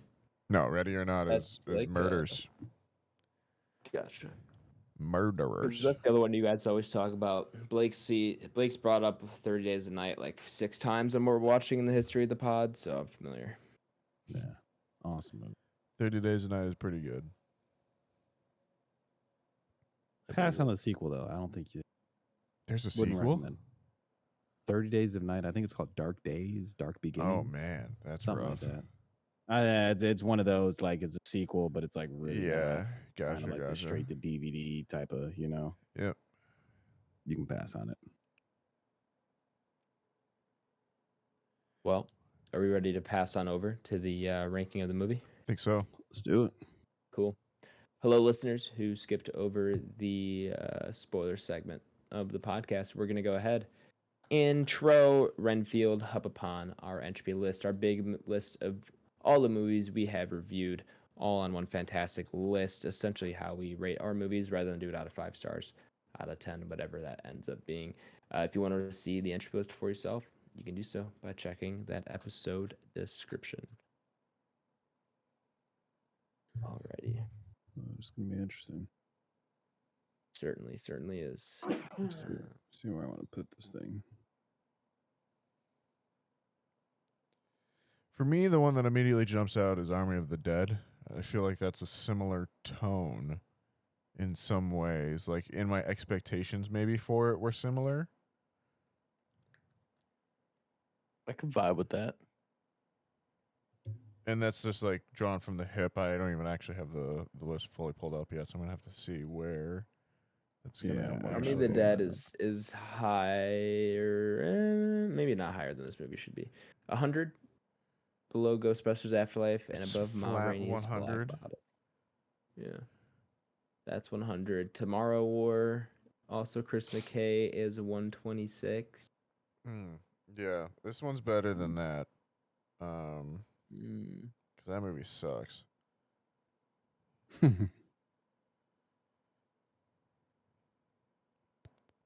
the same time, yeah, that is a little. Yeah, that is a little high. Tough. Trick or Treat's the other one that's throwing me off there. Yeah, That's the biggest thing for me. That's always. I think I've got a spot for it around that part of the list. Go for it, man. I think I'll do 118. 118. Right below Don't Worry, Darling, because Florence Pugh. And Okay, you're going above Halloween Kills. Yeah. Oh man, But I kind of like this better than Bodies. I was kind of looking at You know that what I too. mean? It's kind of like the horror with some I like comedic undertones. bodies more personally, so I have no problem still going under. I don't think I ever want to watch that movie again. That might be the most controversial movie on the podcast between us, where it's just like one person on the podcast really loves it, the other ones are just kind of like, E2 Mama También not being the other exception, obviously. Right. I don't know, man. This is kind of a tough one. Yeah, I think I might. Go ahead. No, you go ahead, Blake. You go first.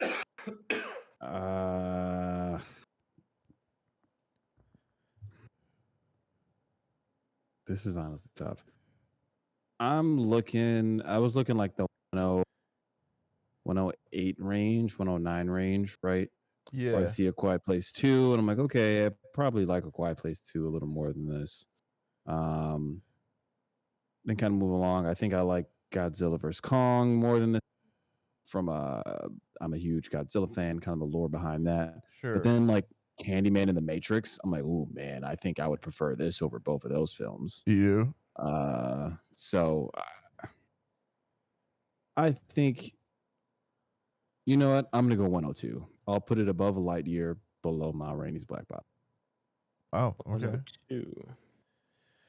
I'm actually gonna go a little higher, and I'm gonna Really? be at 100. Okay. These are very interesting. It's right above Army of the Dead. Right Oh, above yeah. Army of the Dead, Yeah, below yeah. I Ghostbusters, haven't turned the page and definitely. seen that. Yeah, good one. Good one, Ty. I don't want to take this thing too seriously, and I want to definitely give credit where credit is due. And I think as far as like just taking this for what it is, Yeah, for sure. I really don't want to put it above Trick or Treat, but obviously I have sore spots with that. But like, yeah, this is significantly better than Bodies and Candyman. I think it's pretty. I think it's pretty on par with Army of the Dead, but I've obviously seen this more recently. And like I said, I bought a ticket to the Nick Cage show a long time ago, so I'll give him the benefit of the doubt on this one. So I'm gonna put it at 100. Respectable. I'm kind of with you, Nathaniel? Tyler. I mean, I love me some Nick Cage. I think Pig's amazing. Even in like Dude, that movie's incredible. so good. And this movie's, like I said, it's fun too. But I think for me, Bodies just feels a little bit like kind of a little bit of an outlier, and like I think that part of the area is kind of just a little bit of a mess. But and I've talked about Trick or Treat enough times that at this point that I think everyone realizes that, or knows that I think it's too far down. But I think this movie's more. I think I'd be more interested in like watching Candyman or Mortal Kombat or the Godzilla vs Kong before I'd watch this again. That's where I was like, I would honestly rather watch like King Yeah. of Monsters. So like honestly, fuck it. I'm gonna put this at 112. I'm gonna put it below Halloween Okay. Ends, above Uncharted. Because Uncharted sucks ass, and for what I will say about Halloween Ends, I think that's kind of a weirdly good ending to that franchise, to that trilogy, where it started out so promising, went batshit with the second one, and went even more batshit with the third one to kind of weirdly bring it home. So, yeah, 112, right above Uncharted, right below Halloween Ends. I hear you, and after hearing you, I hear that our ranking is an even 108. Which puts it with King Richard. Which puts it below Godzilla vs. Kong and above Oscar-nominated King Richard. Oscar winning. Oscar performance Oscar winning. winning. List. Oh, it's beautiful, isn't it? I can accept it below Godzilla vs Kong though. That Yeah, I feel like, like that movie. that's the same general, same vibe-ish. yeah. Sometimes you you know just what want to you're watch signing up for. monsters smash shit, you know? That's And right. Sometimes you just want to watch Nick Cage be Dracula. and No, I was say, gonna "Yeah, say, I like and this." sometimes you want to watch Godzilla battle Kong, but Yeah. No. All right. Unfortunately, we didn't get the Kong riding Godzilla though, as we always thought we would. yeah, Maybe in the sequel. still hopes. Yeah, they Possibly. always talk Possibly. about bringing it back. All right. Well, that's going to do it for our review segment. Our next review is going to be Evil Dead Rise. Yes, sir. Man, viewer discretion advised. I feel like I'm gonna have to bring 2 pairs of pants for this. I'm one. hyped, bro. I'm going alone. Yeah, dead ass, bro. I'm with you. I cannot wait to see this movie, fellas. I'm excited. I know myself, and like I watch a lot of horror movies. That does not mean that I don't get scared anymore. Like this looks scary as fuck. This is insane. As Nathaniel would say, this movie's gonna be batshit crazy. Yeah. Yeah, I'm- the reason I'm pissed. also going alone probably is just to preface that a little bit more is no one's gonna want to go see this with me. Yeah. So. I agree. Adam, Now, Nathaniel, this will probably be your, or excuse me, man, I know Nathaniel's seen some of these films. Adam, I assume this is going to be your introduction to the Evil Dead franchise, right? I don't think you've seen Correct. any I've of never these. seen one, Yeah. so I have no idea what to expect. Is there anything plot-wise that I should be aware of? You read from the it's an book. evil The book comes after you. Yeah, so it's an evil book, and it goes from there, man. There's a book. Yeah, the Necronomicon, man, or Necronomicon. I do have Necronomicon. Evil Dead 2013 on Vudu, and I've been on record on here saying the pod. I think Evil Dead 2013 is one of the better remakes we've had in the past like 10 plus years. So Okay. if you want to at least Yeah, get you like an have said that idea of before. what you're like signing up for, I'd probably watch that. Yeah, When I'll did be the- when did very the interested. original come out? The Oh, original is man. what, probably the 80 something, 84, 85. 80, maybe flat 80, maybe the OG Yeah. 80. That's a while. There's 3. There's Like the in the Evil Dead, 80s, Evil right? Dead 2, and Army of Darkness. The Evil Dead, Right. the original, is 1981.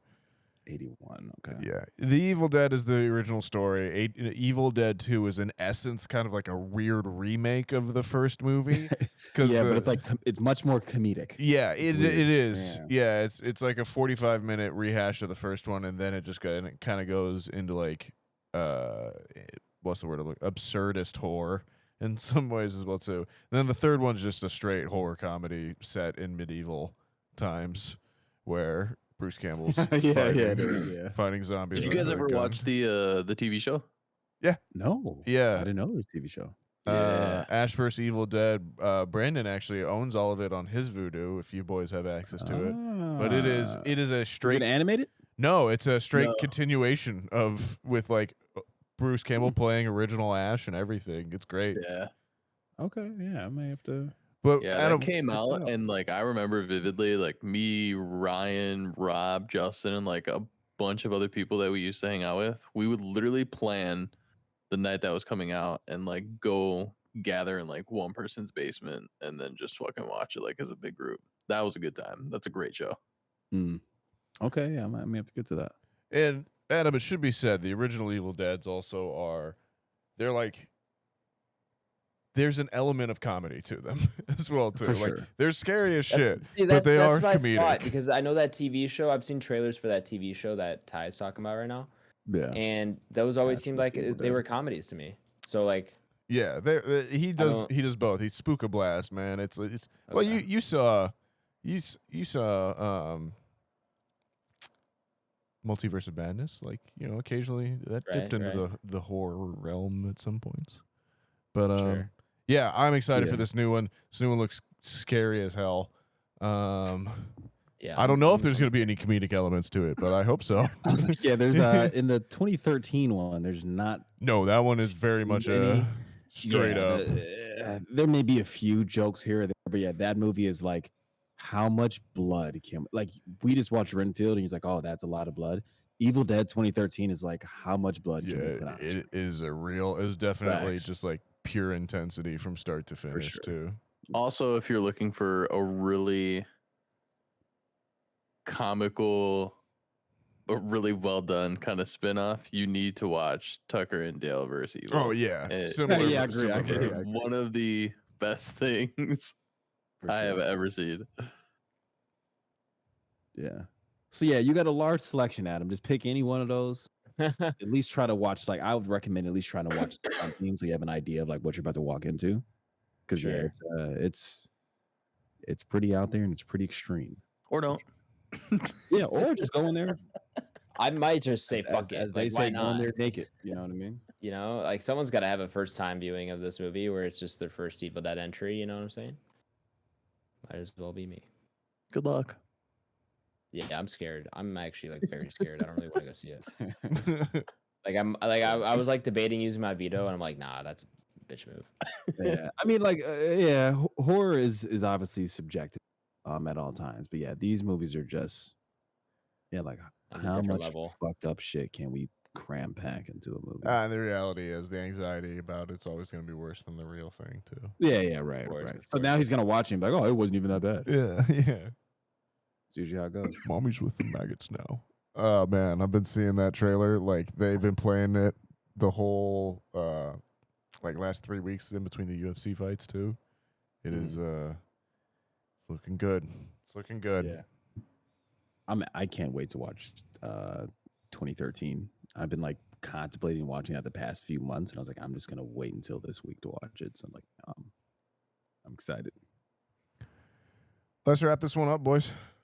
Yes, sir. Yeah. Of course, we'll be watching Evil Dead Rise, as we just talked about, for next week's review. So go check that out. I think only in theaters, right? Yes. Yeah. In theaters. Fuck. Okay. I guess I'll go. sir. All right. Well, join us for our review of that next week. On top of that, you can also make sure you share the podcast. Share with a friend, family member, your master, or your familiar. Whatever works best for you, just do it. If you don't want to share the podcast or you've already done so, you can also support the pod by following us on Twitter at Banter Row, on Instagram at Back Row Banter Pod, and then subscribe to us on YouTube or just Back Row Banter, and then our email for any questions, comments, concerns, grievances, anything of that sort is backrowbanterpod@gmail.com. Nathaniel, do we have a 5-star review? I apologize, I skipped over that by accident. That's okay, but we do not have we do not have a 5-star review this week. But if you do want to give us a 5-star review, folks, in Apple Podcast, I will read it out on the podcast, and you will get to hear what you say. You can say whatever you want. You can be mean, you can be funny, you can be nice, but it's got to be 5 stars. That is a way in which our podcast shows up in the algorithms again. And you know what else helps? Word of mouth. So if you know a vampire that's, maybe creating another a coven, a nest of vampirelings, and is wanting to spread their own influence far and wide, maybe, make it a package deal and ask him to spread our influence far as wide as well. We'd like to be the official podcast of Dracula. That's spread our influence. It just sounded a little close. Anyway, yes, please do leave us a 5-star review. And Nathaniel, BlakeHolder. People want to find you. Where can they do so, my man? Letterboxd, BlakeHolder. I'll be on there logging some things. I'm out of 5 stars, occasionally hitting the like button if I enjoyed it, which I did for Renfield. That's about it. And PlayStation, Mr. Watercooler, Xbox, Mr. Watercooler. Haven't really been playing anything though, so I was close to buying the new Resident Evil 4 remake, but I think I've hit the stage in life like I would buy that and it would just be like $75 down the drain. So instead, I just watch people play it on YouTube. So true.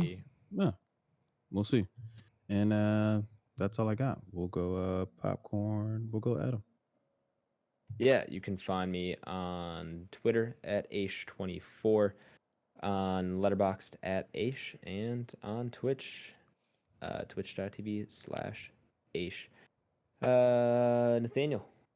You can find me on Twitter and Letterboxd at NSKingrick. You can find me on Instagram at NathanielG92. Sandpiper Tapes is my other podcast. Tyler, where can the people find you? Twitch.tv/UltraPow87. I haven't been streaming for a while, but I'm trying to force myself to get back on the train. And then Instagram, Letterboxd, and Twitter, all Tyler Vaz, V-I-D, alias. Get us out of here. Adam, Cool. get us out of here. Yes, sir. That's going to do it for episode 143 of Back Row Banter. Thank you all for listening, especially if you made it this far into the episode. You're my favorite type of listener. Check out Evil Dead Rise, for better or for worse. Check it out and join us for our review next week. We'll BRB. Be excellent to each other, everyone, and we will BRB. Thanks for stopping by. We appreciate you and anything you do to help us grow. And yeah, appreciate you. I guess that's all I really got this week. Thanks. We'll BRB. Cool. Thanks for listening. Thanks for the support as always. We appreciate you. If it wasn't for you, we would not be able to continue this podcast. So that's it. We'll keep it short and sweet. We'll BRB.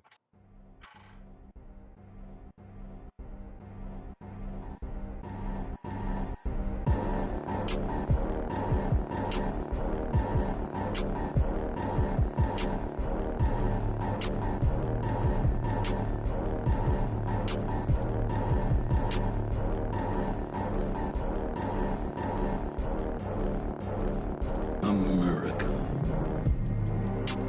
Ready for another lesson. So for my background movie this week, I've chosen Underworld 2. Solid. Yeah, it's a modern I support it. classic. Probably would have preferred the first one, but I'm sure you've seen the first one hella times. That was my Easy exact to- reasoning. I have seen the first Yeah, I one figured. approximately 200 to 300 times. Yeah. I hear you. No bullshit. I definitely hear you. The second Prove one, is the second one the one without Kate Beckinsale, or is that the third one? That's the third one. That's Rise of the Lycans. That's the third one. Okay, I got you. What's the second one called again? Awakening. Ah, yes. That's when they get like The second one is that the one that opens on the train? They're like on the truck because they're like, I'm pretty sure it opens up pretty quickly after the first one. It's starting right now, and it honestly starts with a recap of the first one, and now it's like bringing you up to speed on how the infections started and something. And if I remember right, it starts with them trying to get the crossbreed away, Scott Speedman, and then they release the super vampire. Did you say Okay. Tug? Yeah, Did you say I Tug got you. Speedman? Scott Speedman. Tug Speedman. Who's Tug Speedman? Why do I know that name? He sounds like a stuntman. It's Ben Stiller's character And Tropic Thunder. thank you. Okay, yeah. I knew he was a stuntman. Tugger Nuts. I got your Devo. Rum Tum Tugger Nuts. Not a bad film to put on though, man. I think I was trying to figure out what I wanted to do. It was either that. First thought was obviously going to Blade. Oh, that's also a classic choice. Yeah. I was gonna say I don't know if the first one's streaming anywhere though. The second one might be worth it. That's always With What's the, the it's probably a better choice. What's like the '90s flick with Nick, where he basically thinks he's becoming a vampire. Shadow Oh, I of don't the know what you're talking about. Vampire. Ghost Rider. No, I think it's got the word vampire in it. I think it's called like Vampire's Kiss or something like that. It could be, Shadow of the Vampire, Kiss got Vampire, Nicolas or something Cage? like that. Yeah, it's like I a don't know. 90s flick. I don't know exactly which one it is or Hold like on. a year. Hold on. I'm pretty sure that's the name of it, but he's basically he plays a guy who's who basically thinks he's becoming Dracula or becoming a vampire. I guess he was right. Is that the name of it? Shadow of the Vampire. 2000. I'm guessing. Anybody? Bueller? I'm pretty sure that's the name of it. Yeah, Shadow of the Vampire. I'm not one to challenge that at all. Yeah, So not at sure. all. Let's see, Blade. The filming of Nosferatu is hampered by the fact that its star Max Shrek is taking the role of vampire far more seriously than seems humanly possible. Starring The hell does that mean? John Malkovich and William Dafoe. Oh, if it's got one Well, info, it sounds like we got to put it on pod. Get it on there. It's a Lionsgate movie from the Willem Dafoe. Willem. Willem Dafoe. Well, none of the Blades are streaming anywhere, guys. So Pain. looks like Underworld it is. Fire up the VPN. Yeah, I've never seen any of might be the able to find it in Netflix New Zealand. There you go. Probably. New Zealand's always a good option. Oh man, Kate Beckinsale's running up a wall in a cat suit. This was the right choice.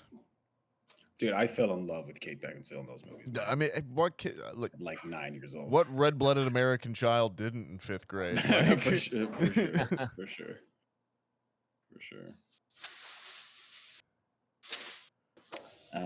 Question for you: have you seen all of the Underworld films? I think. No. Hey, just so you know, Blake, it sounds like you're coming from your laptop mic. Oh, you think so? All right. Yeah, I think so. Okay. How's this? Yeah, sound? run it. Oh, Yeah, much better. Much better. Oh, okay. Yeah, you were right, Adam. You're sultry and smooth. Usually now. am. But yeah, has anyone seen all of the Underworld movies? I have not. Yeah. I've seen. All of the what? Underworlds? Yeah. I've not seen any of them. I think I was it's, like, I figured Adam hasn't seen a single one. Yeah.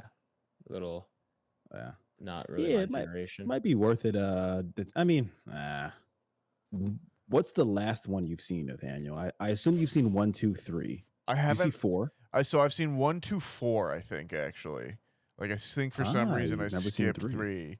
Yeah, maybe because it was like it came out in a time when I couldn't go to the movies that often. I was like, well, it's technically a prequel and it doesn't have Kate Beckinsale. Like, Yeah, I think 3 is Rise of the Lycans. yeah, it is. Yeah, I mean it's I should have. yeah, it gives you the lore. Arguably, like now, I enjoy Michael Sheen more than Kate Beckinsale, anyways, as an actor. Yeah, for sure. So, like, I would probably like that one more. Then again, I do feel like I have a vague memory of like being hungover in college and like it being on at like somebody's house or something For like sure, that. for sure. Yeah, Like, that's definitely a hungover college movie. those are, I feel like, yeah, Absolutely. the Underworlds are the perfect hungover college movie. They exist in that sweet Resident Evil Underworld. Yeah, I was gonna say that spectrum. along with all the Resident Evil films, for sure. I would argue, No. personally, Underworld the better series, higher hit rate. But Ye- yeah, Resident Evil is way too flops. Where I would argue the first 2 Underworlds are actually pretty good. no, they're not. But they're I was about to say, enjoyable. good in what sense? Good in like the blade sense, or like Yes, Yeah, good yeah. in the blade sense Yeah, for good in sure. the Blade sense. Okay. They are definitely, Absolutely. I feel like, the ones that most coherently translate the feeling of the blades into like the Yeah. early to mid thousands, you know. right. I agree. Yeah, 3 gives you the lore and kind of the backstory on the Lycans, which is actually pretty cool as long as you're like invested in the first 2 movies. 4 and 5 are like, 4's got a really cool action scene though. I think Nathaniel, you've maybe even seen clips of that one, where I forgot his name. I forgot the character's name.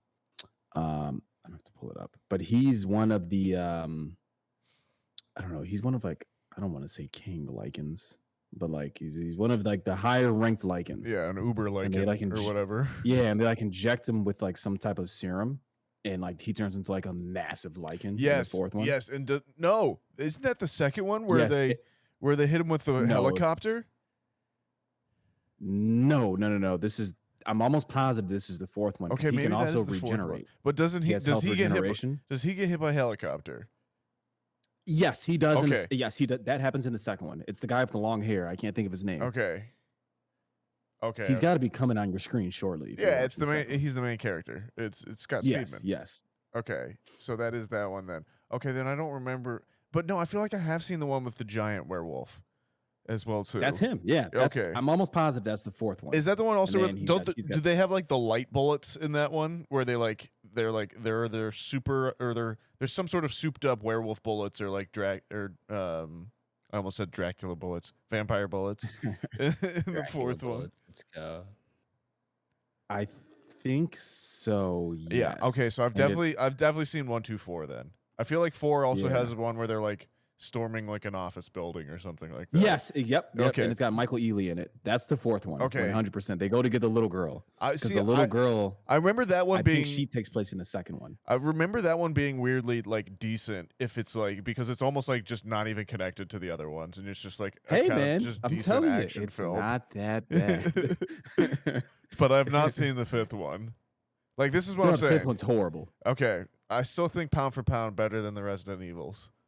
without a doubt, bro. I agree with you wholeheartedly. Man, we just tangented early there. Hey, we're not even started yet, so like But no, man, I fuck with the Underworld films, man. That's like my I childhood. mean, I'll even man, give for you like sure. Van Helsing. You can throw that one in there as an honorary early Underworld Oh, film. yeah. Fuck yeah, UJ. Let's go. What was another one that tried to like kind of do that style? There was Resident Evil. There was another Underworld. I feel like there was another franchise that was like kind of Ooh, that did like the action horror. yeah, they kind of that same a genre. franchise. Maybe not Ooh. a franchise. I mean, there's been others attempted. I would say like you would get the Van Helsings would be like another attempted version of it. There was that Yeah. Frankenstein that they tried with Aaron Eckhart. That was like Yeah, that version. yeah. You got that the Abraham Lincoln Vampire Hunter. There's one. shit. Yeah. Have you seen that one, Adam? No, That seems but like an Adam movie. I obviously Oh, know of it. I just um, haven't seen it. When they did Aeon Flux, they did the live action version of Aeon Flux with Charlize Theron. That was another one. There are vampires in that. Yeah, that's a good catch. That one I totally forgot about that. Me and actually Tay were talking about that movie probably a month ago somehow. Do you remember there's Um, that other one too? It didn't have vampires, I don't think, but it also starred Mila Jovovich or whatever, Ultraviolet, where she has like the purple wig. Yes. So that's actually the film me and Tate were talking about, and then we got on the tangent of Aeon Flux as well. So yeah, that's funny. Those movies are so not related but interconnected, like in chronological time of like 2005, 2006. They're just all the same movie. For sure. I desperately want to like know what the pitch meeting was like for Abe Lincoln Vampire Slayer. Oh, it's a book. Like, is it really? Oh, yeah. I was gonna say, I had we've no idea. we've got vampires and a president. Pick one. Yeah, and I feel like they were out of options. No, it's the same guy that did Pride, Prejudice, and Zombies, which was like a small, moderate hit at one point as a book. He then made Abraham Lincoln Vampire Hunter, and then he got selected to adapt the book to a screenplay. I'm pretty sure he's just been kind of working as a screenwriter since then. His name's Seth Graham Smith. Huh. Yeah. He's pretty decent. Oh, I know another one too. It just popped off my head because I watched it maybe 3-4 months ago. From Dusk Till Dawn. That's kind of that vampire action horror blend. Well, that's classic. Tarantino though, or he wrote it at least. Yeah, he wrote it, and he stars in it. He does show up in that. Oh God, I don't need any more of Tarantino acting. I think he needs to cut that out. The other one I was going to say Have you seen from Dusk Till Dawn, Adam? No, but I've seen Django, where he's probably the most awkward actor I've ever seen. Yeah. The other one I was thinking of was Equilibrium, even though that's not a vampire I've one. seen that one. That's Christian Bale, late 90s, early 2000s. Like Matrix ripoff, basically. Yeah. So, yeah, no, it's a good little vampire tangent. I don't know. And then there's obviously the other kind of subgenre, quote unquote, of vampires, where it's like the actual full horror movies. Which, but a little bit of trailer talk, which should we kick off the podcast and start talking about it? Did everyone else see the trailer for The Last Voyage of the Demeter? No. Yes, I did. And so, funny enough, I usually don't make it in time to see trailers. I'm not really big on that. But for this film, I made it in time to see trailers because I figured I would see some horror movie trailers. Sure. And I was like, I need to see what's coming out. Yes, that movie looks awesome. For sure. Adam, you haven't seen it because you didn't go see the trailers. But Tyler, Correct, did you see I that? did the opposite, where like I usually get there right on time. Instead, I was like, I'll show up extra late. Oh yeah, that's usually how I am. I'm usually like walking in like as. Oh, dude, like, I don't know if you were here starts. when I said it, but I missed like the first 15 to 20 minutes of this movie. For sure. But like I don't think I missed that much. I was able to comprehend. Yeah, for sure. Tyler, did you see that trailer? I did not. All right. Oh man, that trailer looks fucking awesome. Yeah, You guys know me. I try to actively avoid Nicole Kidman. Yeah, I true. thought you were about to say trailers. I was not expecting Nicole Kidman. No. If I would encourage you to go watch this trailer. I argue though that like the trailer somewhat like reveals too much. Like it shows is, a little too much. I agree. It is like I I literally was screaming in my seat that just trailers just still show too much today. I had a whole rant planned. One little piece too much. They could have left out. Yeah, but basically, I will tell you the gist, which is the have either of you read Dracula? No. Have either of you seen the Bram Stoker's Dracula, the Francis Ford Coppola one? Tyler, I'd imagine you had. Yeah. Been a Adam, minute, but yes. Adam, I'm guessing you wouldn't. No. Okay, I know who Francis Ford Coppola is though. cool. Should I get And points for important that? for this lesson, yes. Okay, cool. For in the book Dracula, Dracula is originally in Transylvania. That's where we start, and then at one point he travels to America, right? And the way he gets to America is they pack him up in his coffin, and they throw him on a boat, and that boat crosses the Atlantic. And in the book Dracula, which is told by letters, like it's an epistolary novel, which means like it is presented in the form of letters written to one another. It's talked about how like basically there's a portion where it goes through the captain's log of the ship, and it talks about basically how they're transporting this cargo, they're going across the Atlantic, but people are getting sick, people are starting to go missing, and it's kind of like implied and then slowly figured out that Dracula is picking people off one by one as they go across the boat. So or as they go across the Atlantic. So this movie is basically just that journey Oh fuck! of like, yeah, they are trying to cross the Atlantic, and there's a Dracula aboard, and Yeah, this trailer looked fucking awesome. it's from the guy who Um, did the autopsy of Jane Doe, Yes. which is where I was haven't like, seen it, but I've heard of it. Blake is going to be Great movie. super excited. Yeah. Yeah. I think we should That's revisit horror? Morbius. Yeah. Oh. Okay. Yeah, how can we forget the best vampire action horror So So comedy of the good, it got past fucking 2 50 years. theatrical releases in the time span of 12 months. I heard it was Morbin I've- time. I was like, every time I see that movie, I think of It's Morbid Time, and that's just been memed so much. I thought it was actually in the film. It's so Um, funny that the internet, internet. successfully memed Sony into releasing that movie a second Right. time and losing Yeah. more money on it. The internet is a powerful entity, fellas. Right. Maybe the most powerful one we have out right now. I have a hard time It's out thinking there. of something You're forgetting Hulk Hogan. greater. Drones, there. nukes, pretty powerful. Yeah, true. Yeah, I don't know if the internet can stop nukes. You can meme it all you want. They might be able to meme the guy out of, or person, we'll say, might be able to meme the person out of detonating the bomb. If anybody could. I think Putin's been he's been through a lot. I don't know if meme's yeah. really gonna get to it at this point. True.